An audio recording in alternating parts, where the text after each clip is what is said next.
आश्रम की तरफ से जो भंडारा मिला है कैसा लग रहा है? वो बढ़िया है, बहुत अच्छा है। बहुत अच्छा है जी।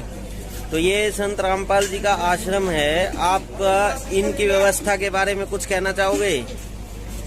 बहुत बहुत धन्यवाद करना चाहते हैं सर। क्या कहना चाहते हो? बहुत बहुत धन्यवाद करना चाहते हैं सर। लॉकडाउन के दौरान हरियाणा सरकार ने हरियाणा में फंसे प्रवासी मजदूरों को अपने अपने राज्यों में पहुंचाने की व्यवस्था करने का फैसला लिया।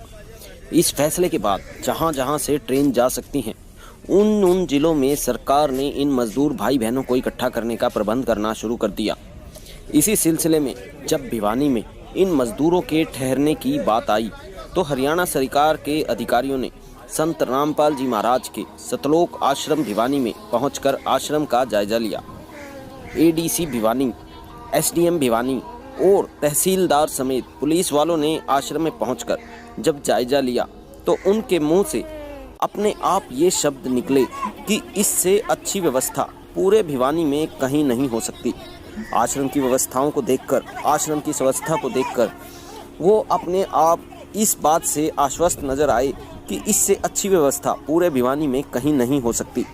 उसके बाद सब हरियाणा सरकार के अधिकारियों ने जब सतलोक आश्रम की मैनेजमेंट कमेटी से इस बारे में बात की तो आश्रम की प्रबंधक कमेटी का कहना था कि संत रामपाल जी के आदेशानुसार उनके शिष्यों ने तो हमेशा ही समाज की सेवा में बढ़ चढ़ कर भाग लिया है, चाहे वह ब्लड डोनेशन की बात हो, देहदान हो, दहेज प्रथा को जड़ से खत्म करने की बात हो, अंतरजातीय दहेज रहित विवाहों का आयोजन हो या लाखों लोगों के लिए कबीर भंडारे जैसे बड़े बड़े आयोजन करने हो। तब आश्रम की कमेटी ने ये एसडीएम भिवानी को आश्वासन दिया कि इन प्रवासी मजदूरों के रुकने के साथ साथ चाय, पानी और भंडारे की व्यवस्था भी आश्रम की तरफ से ही की जाएगी और इसलिए अब हरियाणा सरकार को इनके रुकने के लिए निश्चिंत हो जाना चाहिए। इतना सुनकर सभी अधिकारी बिल्कुल निश्चिंत होकर आश्रम से चले गए और शाम होते होते 6 मई 2020 को बिहार जाने वाले सैकड़ों मजदूर सतलोक आश्रम भिवानी में पहुंच गए। साथ ही साथ उन्हें ले जाने के लिए हरियाणा रोडवेज की बसें और पुलिस भी सतलोक आश्रम में पहुंची। सतलोक आश्रम भिवानी में संत रामपाल जी के शिष्यों द्वारा की गई व्यवस्था से मजदूर भाइयों समेत सभी सरकारी अधिकारी, रोडवेज बसों के ड्राइवर, कंडक्टर और पुलिस वाले भी बहुत खुश नजर आए।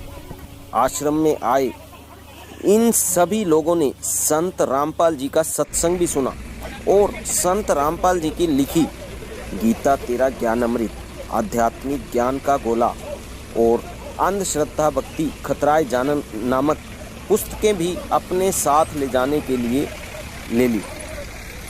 मजदूर भाइयों का ये भी कहना था कि ऐसे समय में ऐसा खाना और व्यवस्था भगवान के अलावा कोई नहीं कर सकता।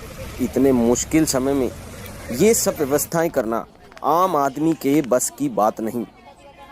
तो दोस्तों, इन मजदूर भाइयों ने ये भी कहा कि उन्हें तो ऐसा लग रहा था कि वो घर तक पहुंचते पहुंचते बहुत सारी मुश्किलों का सामना करेंगे, लेकिन यहाँ सतलोक आश्रम भिवानी में आकर संत रामपाल जी द्वारा दिए गए इस भोजन भंडारे ने उन्हें काफ़ी अच्छा महसूस कराया।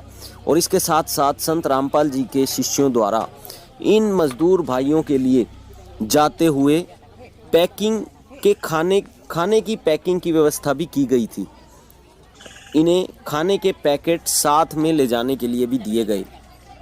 तो दोस्तों, आप सब से भी प्रार्थना है कि पूर्ण सतगुरु रामपाल जी महाराज की पुस्तकें तथा सत्संग सुनकर आप भी सच जानने की कोशिश जरूर करें, क्योंकि कबीर साहब ने कहा है, मानुष जन्म दुर्लभ है, मिले न बारंबार, जैसे तरुवर से पत्ता टूट गिरे, बहोर न लगता डार।